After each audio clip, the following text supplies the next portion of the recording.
Well, I'm excited to begin.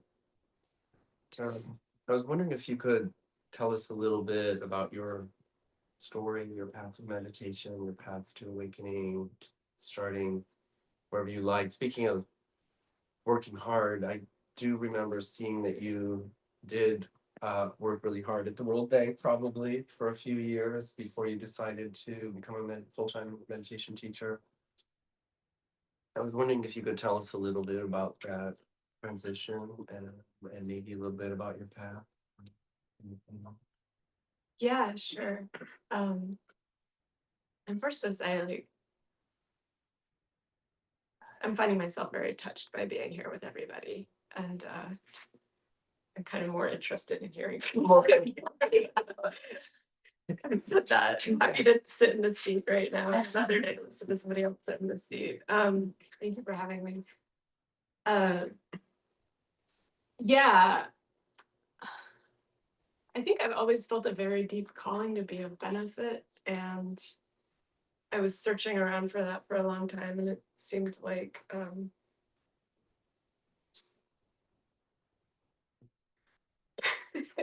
in college, based on reading this article, that microloans, those are the way to go. Microloans, like people want to start their small business in whatever country, and I want to support that, and that leverages so much empowerment, and yay, and oh, international development. That seems to be a place where this is hopefully happening. And actually, through a meditation group I was in, someone who worked at the World Bank invited me to start working with her. That's how that happened. I was trying to bring meditation to teenagers, and she was too. And so, anyway, that's how I ended up at the World Bank, funnily, and got disenchanted. I started feeling like I was just writing reports about reports, and I wasn't really reducing anybody's poverty level. Sorry to anybody. But that's that same driver. I don't know how much longer I have in this body. I want to be of benefit. And by that time, in my mid-20s, I had obviously started meditating. As I mentioned, I was working at the World Bank because of someone I knew through a meditation group. And I was brought to that path most immediately with food addiction and body image issues. And I was in a 12-step program, Overeaters Anonymous, one of the steps, prayer and meditation, which I always thought was really funky and weird. I grew up in a militant atheist, fundamentalist atheist family, and I wanted nothing to do with meditation, but I was pretty desperate. I felt like I was totally out of control with compulsive eating and just feeling horrible about how I looked and thinking everybody's thinking about how I look all the time, and judging me. So it wasn't a very pleasant way of going through life. So that's why I started exploring meditation. Someone suggested I go to a class in DC. Someone named Tara Brock was teaching it. Like, I don't know. I hope it's not too much of a cult. And as many of you, I'm sure, are familiar with the sense of the mind and body coming together in the present moment. Like the body's already good. It's already here. But the mind, it's like I found the thing I was always looking for, but didn't know I was looking for it. It's so simple. So from there, I went full hog into it. I'd been suicidal at times, not dangerously so, but a lot of like, maybe I should just stop this whole thing. This isn't really working so well. So it sort of felt like I had nothing to lose. I went all in, a lot of retreats. And from where I am now, I can see, oh, the coping mechanisms of using food to dampen emotions and obsessing about my body those are coping mechanisms. Oh, a lot of issues growing up. And everyone has their own stories. Mine happen to be just neglect, a severe emotional, some physical neglect. Um, it wasn't physical abuse. So that was very confusing to me, this ongoing question of like, why am I so fucked up? I can't point to anything. So it's taken a while to realize, yes, exactly what wasn't there. Like good feeling touch. Having it reflected back to me that I I existed, that I mattered, that I had feelings, that I was being taken into consideration. Um, oh, what wasn't there? Okay. So um,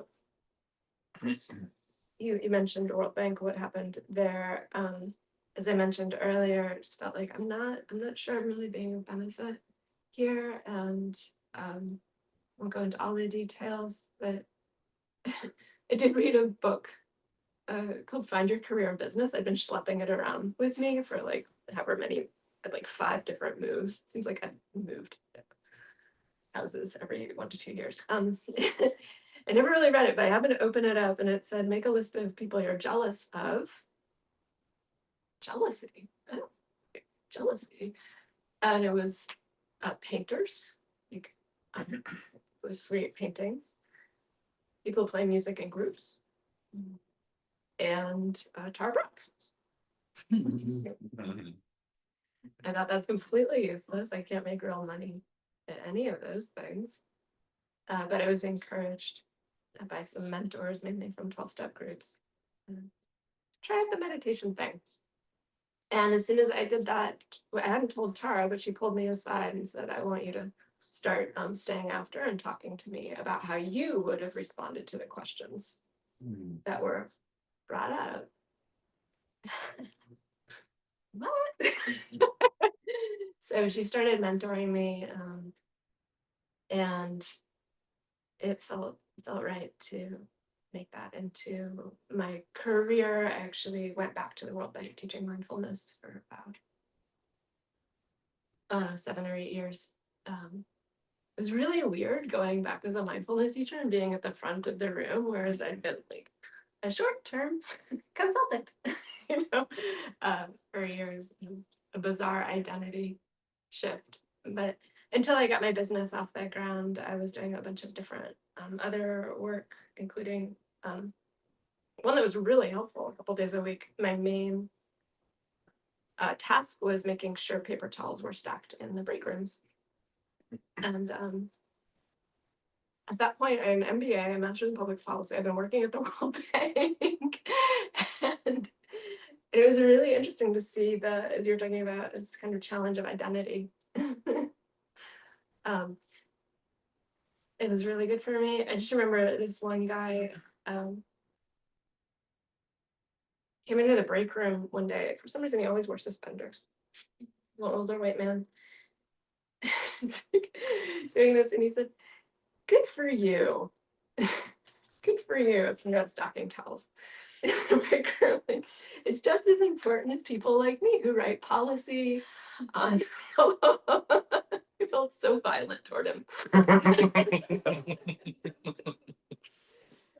And yeah, my ego was not done. It was like, actually, I'm just doing this while I create my own business and I blah, blah, blah, blah, blah, blah, blah, blah. Show you who I am.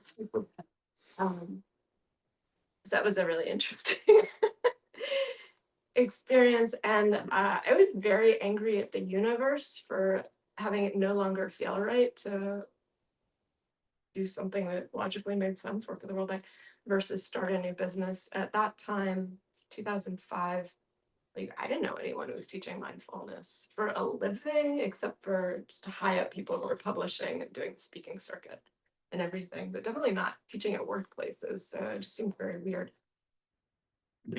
But it was slowly getting off the ground, and there was so much financial stress during that time as well. So there was this continual coming back to, what am I called to? What like, I seem to not have a choice internally or whatever feels right except to do this teaching. And I call it mindfulness, but it was trained in Theravada in Buddhism.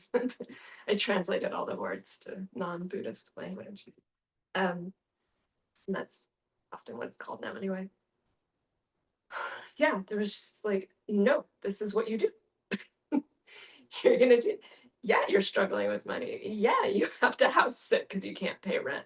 Yeah, thank goodness that's going. It's working out. Like, you don't know. I didn't know what am I gonna be doing next week? Where am I gonna be living for a while? But I'm talking about it just was right. There's no other option. So I had some screaming matches with the universe, like, if you're gonna make this feel so right, then like make it work out. you know, like, you're the one who's calling me to do this. Like, throw me a bone here. So it took a while to get more substantial clients. So that was that transition. And Was there well, congratulations, first of all. That's really hard to do what you did. Very brave of you. thanks again. I didn't feel like there was a choice. Yeah. I don't know what we call that. Brave, like surrender. Surrender. Surrender. We call it surrender. Mm. Which, to me is very much part of the awakening process. Is the awakening awakens itself, and we're just surrendering to it. It's not a identity or an ego that can really claim an awakening experience, and that's a huge shift from identifying as a meditation teacher and a meditator. There's often a shift where you kind of go, oh, I've been meditating and not awakening. And suddenly your approach to meditation changes at that point. And I was wondering if you could talk about that shift for you towards awakening. Yeah. Okay. There's so much that could be said here. This might not be exactly where you're pointing to, but hopefully get back to that.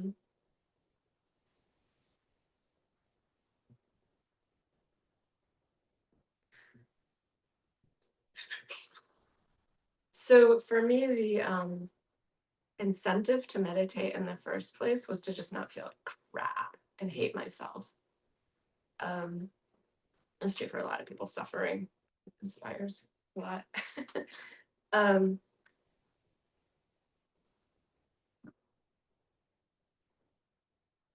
so I did that for about 16 years. I started in the spring of 2001 meditating, and then you've had so many people who've done stuff related to the Finder's Course in 45 days, and I have one more person who's also done that. So I did Theravada Buddhism, 16 years.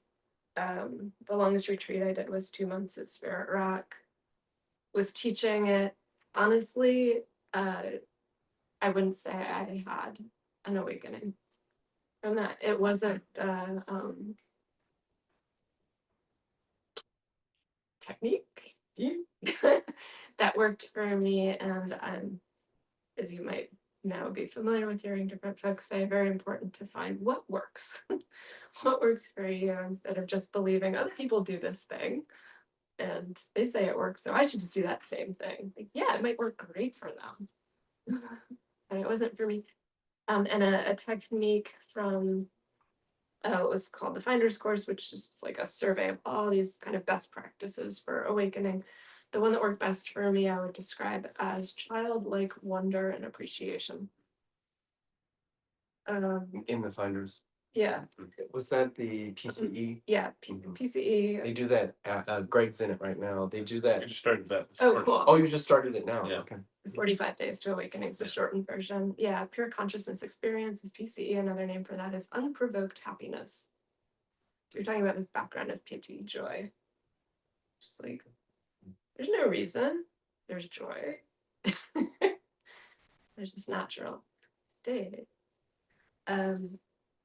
So that particular practice, the way I ended up doing it was someone else that I went through the Finder's Course with we would just every morning get on the phone. He was in Connecticut, I was in DC.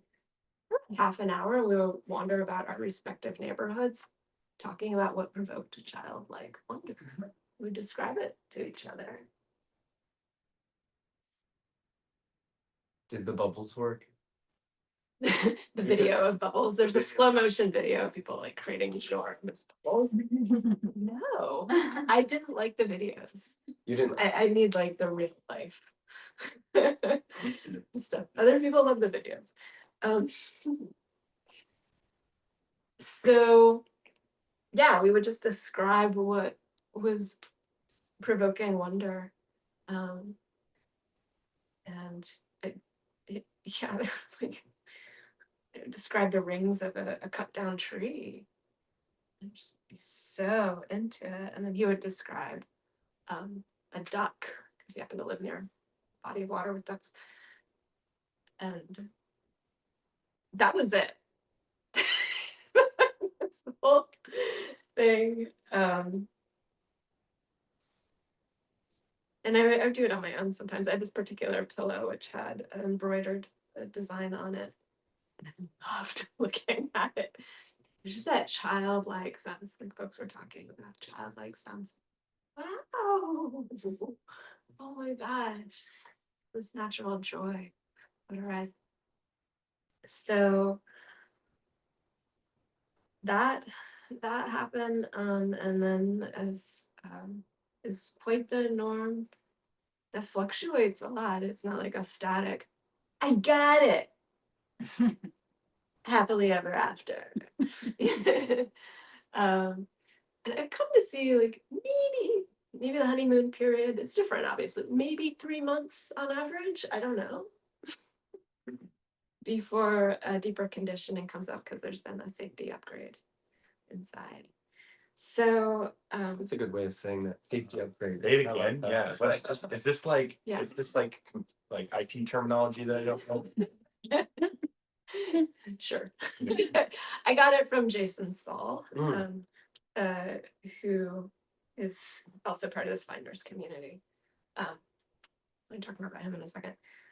But yeah, there's like when there's a shift away from the sense of I'm me, I'm the solid identity, because that's where all the fear is. Like being very identified with the body, as you were saying. If that's no longer like this is it, this is me, which is so vulnerable. Oh my goodness. So terrifyingly vulnerable to just identify as this. And if I'm not just this, like that sound.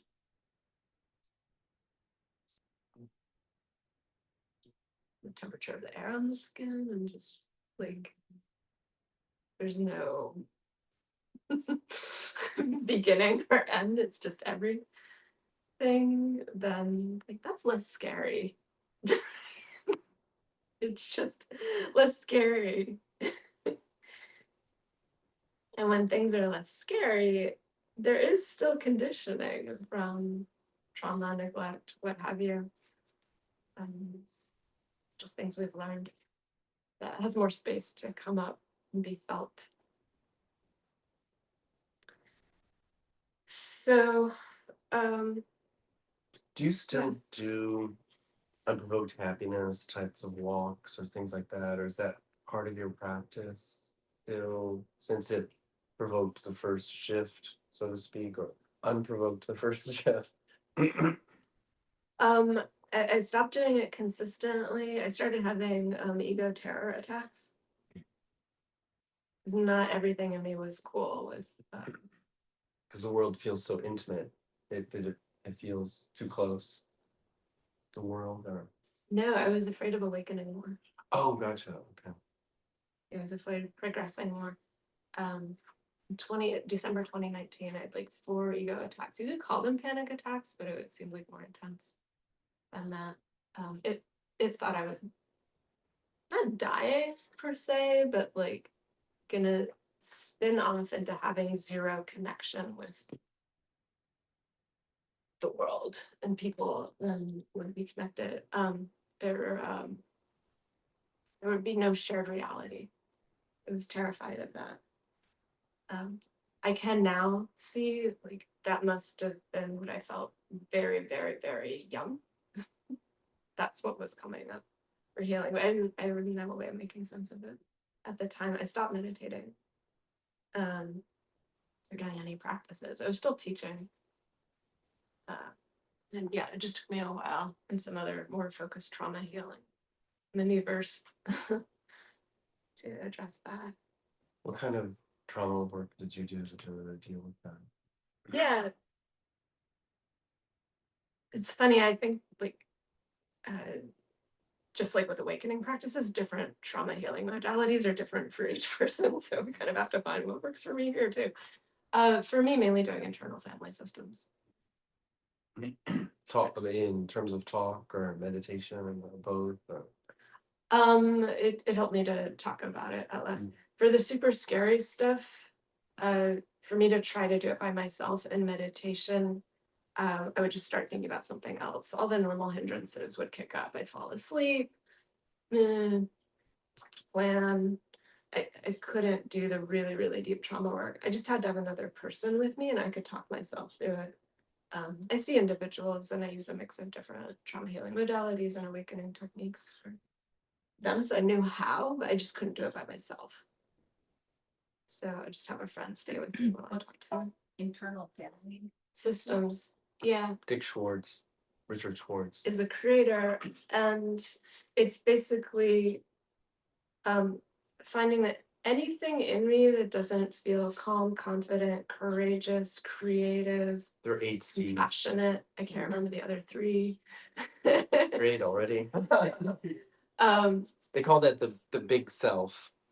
Actually, yeah. The big self has those qualities, and anything in me that doesn't have those qualities is a split off part that formed in reaction to some kind of trauma, neglect, or whatever. So anytime I feel anxious, that's a part of me feeling anxious. And I feel very overwhelmed if it's taken over. Like, and I spent so much of my life just feeling anxious that it took a while to realize that's not who I am. It just seemed like normal to feel anxious. So to learn, I could say, hey, you, the anxious one, could you give me some space or step to the side? Would you be willing to do that so I can help you? 97% of the time it does. And I can feel this like,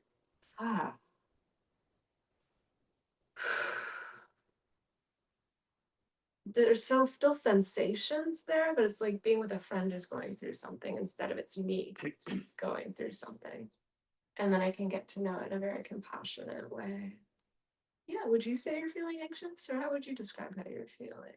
Yeah. Oh, you would say really scared. Okay, yeah, you're feeling really scared. You can feel just as scared as you do. That's fine. I'm right here with you. How would you like me to be here with you, actually? Oh, you want to be cradled. So it'll ask for an appropriate way of holding and being with to whatever age it was when it formed. So if something wants to be cradled and held, probably pretty young. If a split off part of me that formed when I was, say, a teenager comes up, I'll just be like, just sit beside me. It's something from my 20s. You might want to know, like, me to really respect it and say, yeah, what's your wisdom about this? We'll be like coaching an adult. What do you need from me? Yeah. And they all have their own wisdom about exactly what they need to heal. Again, whether it's held or sat next to or just understood. What do you feel when that part is integrated again? Do you feel something, an energetic release, or like a merging with a big you? I usually feel incredible love for it. And like it's relaxing, my body's relaxing. Um, and the integration piece, just to tease that out a little bit, sometimes the part has been working so hard and it is just done and ready to retire and kind of integrate back into the whole. So there's no longer something separate there. Sometimes the part still wants to take a stand for whatever need it was trying to meet. So let's say I had a part that really wanted me to feel safe. Mhm. And the way in the past it had to make me feel safe was to have me feel unsafe. Mhm. Follow me for a moment. If it kept me feeling unsafe and agitated, then it thought I would stay vigilant and keep my eye out for anything that might be unsafe. Mhm. And that's how it would make me safe. Right. The sad thing is that was adaptive. These parts don't come up with something just like kind of willy-nilly. It was adaptive to keep me always on edge, always feeling unsafe, so that I would be vigilant in order to be safe. Okay. So a part like that, once I'm with it, it's like, oh, of course you did that. Mad respect. Thank you so much for wanting me to be safe. By the way, I'm no longer 5. It's like, what? Tell it my real age. Almost 50. Totally catches them by surprise. You're what? Yeah. And now I teach meditation. I help people to heal. I'm all grown up. You know? That was really, you were so brave and good and helpful back then. But I wonder if you'd be willing to update to something that's more adaptive now. And again, this is something that still wants to take a stand for safety. And we can just dialogue. How would you like me to feel safe now? How would you like to help me feel safe now? And it'll come up with a new way that's appropriate for now. Oh, I want to remind you to take 3 breaths. That's how I want you to feel safe. Awesome. I would love for you to remind me to take 3 breaths as a way of feeling safe now. So the need, again, it was trying to meet. That hasn't changed. It doesn't want to retire. It doesn't want to integrate back into the whole. It still wants to take a stand for that, but in an updated way. It's like, a consultant going into an organization that's still doing things in a way that like fit for when they first formed, but now that they've grown, it's not really fitting anymore, but they can't see it because they've been doing it that way for so long. And an external consultant says like, hey, here's some, given the organizational size that you now are, here's some more functional ways to do this. Let's talk about what would work here. That's a great comparison. Do you find that doing work with IFS helps you then go back to maybe meditation Yeah. with more love as well and more presence and has it reduced your ego terror attacks or Yeah, limited them? I They stopped stop having them? ego terror attacks. That in particular, I turned to what was feeling terrified and was like, I actually don't want you to die. Mm. I need you. Mm. I need you as long as I'm in this physical body and maybe beyond, I don't know. How would you like to help me? How would you like to help me? And then and this really fun period of just collaborating with it. And it's, well, I wanted to organize where the furniture is in your place. And I want to be a visionary for your life. We're going to set up a vision of where you want to go. And I was very excited about these things. And we just had a great time. Like it was in its zone playing and felt important. Mm. It had to feel important. Great. Feel important. I love a happy ego. Yes. so sweet. And I just felt a lot of good talking about Vedana. I'd never heard it Vedana. I was like, what do you say? Vedana? Vedana. Oh, pleasant, unpleasant, neutral. There were a lot of pleasant feelings, especially during that time. Nice. Let's see. Now, was there any point where you developed a paradigm for your awakening, or are you in more of a surrender mode now? Do you project, if I do this practice, then my awakening experience will deepen, or are you just surrendering right now, or Right now I'm just surrendering. That's super new.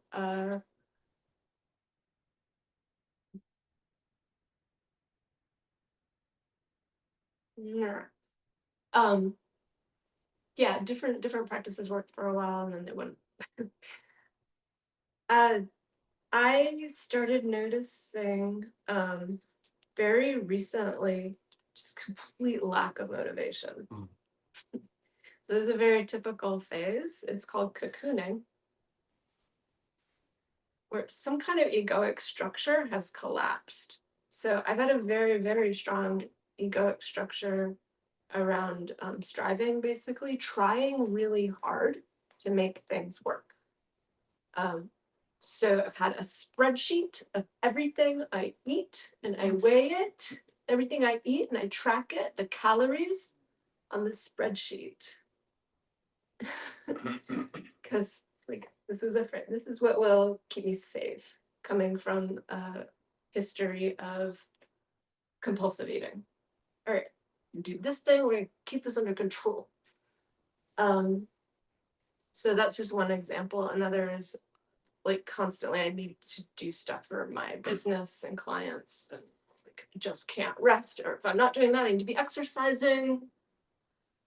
And there weren't really moments of just relaxing. Even meditation, it's like I'm doing the meditation thing, this is functional.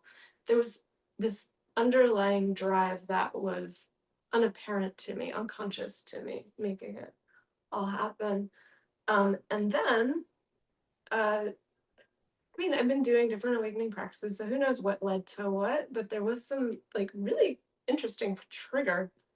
I've been meaning to shift my investments to just the S&P 500. I was like, yeah, I'm convinced this is the way to go, rather than a more hedged portfolio. Um, and then the shifting of that, I had to close some accounts and wait till they were closed by Schwab. That all happened the morning of April 9th. And I was on it before the market even opened. Those accounts were closed, and I shifted all my investments into a mutual fund for S&P 500. For those who don't know like the significance of April 9th, there's been all sorts of like fluctuations. That was one of the days there was a huge jump back up, resulting, tariffs down April 9th, a huge jump back up. I'm like, wow, I was on it, got my investments in there before the market even opened. Mine went up with everybody, I thought. And then I checked a few days later, no, still out a lot of money. And I called Schwab, and the guy told me like, oh, so mutual funds don't post until the end of the day. Doesn't matter when you buy them. They don't post till the end of the day. If you purchased an ETF, a stock for the S&P 500, which you can easily do, yes, you would have bought it in the morning before the market opened and gone back up. So it was so much money. So much money. And I was struck by the meaninglessness of the loss of money. I went through a whole bunch of different layers of conditioning around this, but one of the aspects was like, I'd rather not pay that much just to learn that mutual funds post at the end of the day. Luckily, the guy I talked to at Schwab was like, yeah, this is so everyday for us. We don't always think to tell people. And yeah, there was a box to check, but it's not super clear what that means. I'm so grateful to that man for not doing a cover your ass thing because it helped me not spiral into even worse. It's like, was I dumb? So the meaninglessness of losing that much money really struck me. And then some other things happened that were just outside my control, despite trying really hard to do it. I'd done a lot of things to make sure I was really responsible with the money and my health, and things were just it didn't matter how hard I tried. And I think something collapsed there. It reminded me a little bit of Eckhart Tolle's, like, he's just so freaking depressed. Something just gives up. So I think something gave up in me, and I've felt not inspired to do anything. Just typical of the cocooning thing. By the way, I didn't know it was cocooning. I didn't even know that term until yesterday. But I happened to be working with somebody, and I'll just use this as a composite. Sometimes people ask me, like, how come I can't get myself to meditate? There's a billion reasons why that can happen. But often when I'm working with folks, or some folks, it's because, as I was talking about earlier, there was some egoic driver that was making them meditate. And once that healed, like maybe they no longer thought they're a fundamentally flawed self that meditation was going to fix. Once that idea healed, then the motivation to meditate just goes away. And maybe they find a new motivation that's deeper. I don't know. Maybe they don't. Maybe that's not their path anymore. But I invite them to sense, what's your intention now? What matters to you now? So right now, like reducing suffering still matters to me. Working with people, I have plenty of energy for that. But in the past, it would like be outside all the time and movement and dancing, and I love it. And now it's like, I'm eating more. For some reason, making the perfect egg white meringue is my new purpose in life. I don't know what happened. Do we use cream of tartar or white vinegar? Like, what to make it really, So I don't know how long this will last, but I was inspired to just ask what are some real life examples of this from ChatGPT, and it told me something from Adyashanti and Jeff Foster that I thought would be interesting. Cocooning or Yeah, cocooning. So Adyashanti, he's a spiritual teacher. There was a period where I literally could not make myself do anything unless it was completely true. Mm. Even things like exercise, eating, quote, right, all of it fell away. It had to be rediscovered, not forced.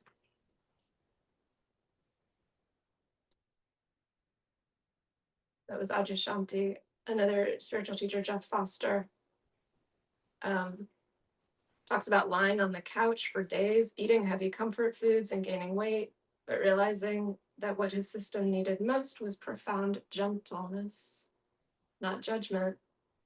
And in his own words, my body healed not because I shamed it into submission, but because I gave it permission to exist exactly as it was. So that's the general theme I've been finding. It really feels like I have no idea how to take care of myself right now. I like was in my nightshirt for days, but yesterday I had a dental appointment because one of the egg white meringues was really sticky and like pulled out a filling. Yeah. So I had to get dressed to go to the dentist yesterday. I haven't showered yet, but I did put on clothes to come here. But I wouldn't have changed. So this is the real value of having spiritual communities and information to just normalize, like, what the F is going on? I didn't recognize myself at all. like on the way back from the dentist, I stopped in Rock Creek Park. So like I normally love being here and walking on the trails, but like I didn't get out of the car. And then I had to go to the bathroom, so I drove back home. Like so I don't know how long this will last, but I would definitely say I'm in a period of surrender. It's a shorter answer to your question. It's different from a dark night. It doesn't feel like everything's empty and like awful. It's just and any stories or creating meaning of like yeah. They're all just different mental frameworks. Yeah. Thank you. I was thinking like this is not the most inspiring. No, it's where you're at, and I wanted you to speak truthfully. I think that's the point of these chats. Just speak authentically, and Yeah. It's very relatable though. yeah. Actually, yeah, I'd love to hear from others. Yeah, I was thinking we could open up the room. Yeah. The only Theravadan Buddhist teacher who uses something similar to IFS in as a basic meditation technique is Ajahn Jeff, Ajahn Sarabhiku. He has, I don't like the whole idea of the committee. I'm not a CEO type of guy, but he has this something he calls the committee of the mind. He has everyone, if they're chatting, instead of just like suppressing it and putting it away, make it a committee. Just admit that you are a collection of voices and talk to them. Find out what they want to say. And for people with really, really chatty minds, it's like a really, really good helpful for them to learn that the way uh to work with thinking and overthinking is to work with thinking and overthinking and not to repress and suppress it and stuff it down. And that there are actually Yes. helpful paradigms like IFS, and maybe if you're attracted to Adon Jeff's book, With Each and Every Breath, is that the name of it? Where he talks about the committee part of it. Yeah, something like that. Yeah. So I once read all the world's kind of like major religions formed before there was cognizance of what we might call shadow, unconscious motivations. So their techniques aren't always so kind or understanding. But even in Buddhism, like crush mind with mind, you know, or here's a way to like silence the mind to concentration really hard. And I think of those as band-aids as opposed to long-term healing. And that stuff that's come up more since basically Freud is and developed out of that, left Freud behind, is really helpful, much more helpful for me. It's a kinder approach. And understanding everything in me, including a chatty mind, just wants for my well-being. That's all. Everything in me just wants for my well-being, even what feels anxious, even the parts of me that like, can you please stop it? Can you please stop doing intrusive thoughts? If I really stop and pay attention and listen to it, it just wants for my well-being. From its perspective, and it had very limited resources when it formed, whatever age I was. And it's so nice. That makes so much more sense to me. Everything's worth loving. I had a friend just visiting me. He spends 4 to 6 months every winter in Nepal meditating with a really hardcore Mahasi teacher called Vivekananda. He's been doing that for 6 years. And in this style of teaching, Vivekananda will certify your awakening. So, and he meets with you every day for 15 minutes, and you just describe one breath to him, and he'll map you on his insight, stages. And no one knows him, I think, here. So I would say that his teacher, Vivekananda, won't certify him past stream entry, past the first shift. And he keeps having him go to that cessation, that point of awakening, and he can only maintain it for 3 seconds. And he sees his true nature, he knows his true nature. But Vivekananda wants him to experience it for a very, very, very long time before he can certify and is going on to another stage. And I will say that what came across for me was just the amount of striving that he's going through is kind of, somehow he's been able to hold that striving all the way through the insight stages and even up to that point of the mind just going into a state of cessation. Um, and it's very much feels like he's trying to control the whole experience still and not surrender to it. And so my advice was him to finally just to surrender. And even some of what you're talking about where you just don't know what's going on, and it what that really calls you to is to trust, um, and just to trust the whole process and to rest in the mystery of not knowing, because a lot of anxiety is just wanting to know and wanting to control, not self. And for the Buddha was just releasing the desire for control in his teachings on anatta, his first teaching. Anyway, it's time to move on to other people's questions. Bye, Jose, and who else? For us, we lost Shantanu. Uh, but maybe if you could wrap around a little more and keep the circle. I have a question. No, we can record maybe the Q&A as well. If you want, you could transition if you want to stop and then re-record. That's fine too. Well, first of all, thank you so much.